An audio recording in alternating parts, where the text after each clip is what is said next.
Yuxum çoxdan qaçıb, yata bilmirəm. Hicranı qəlbimdən ata bilmirəm. Yanıram, vüsala çata bilmirəm. Bu nə bəladır, düşmüşəm sevgilim.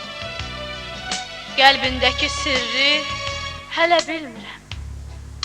Qüssə məni boğur, gülə bilmirəm. Gözüm yaşla dolu, silə bilmirəm. Bu nə bəladır, düşmüşəm sevgilim. Özgə bir gözələ baxa bilmirəm. Su olub hər yana axa bilmirəm. Ayrılıq səddini yıxa bilmirəm. Bu nə bəladır, düşmüşəm sevgilim. Niyə tale məni üzür, bilmirəm. Niyə könlün məndən küsür, bilmirəm.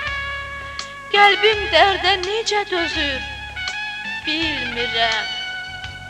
Bu nə bəladır, düşmüşəm sevgilim.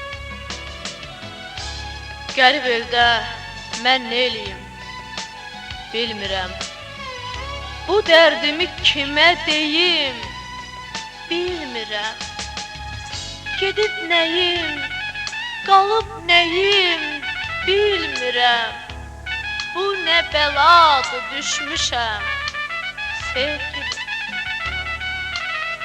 Həyatda qismətim nədir, bilmirəm.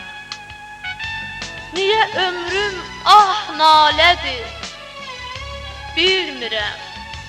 Yoxsa dünya bir bəladır, bilmirəm.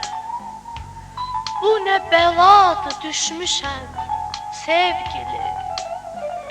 Bu nə bəladır, düşmüşəm sevgilim.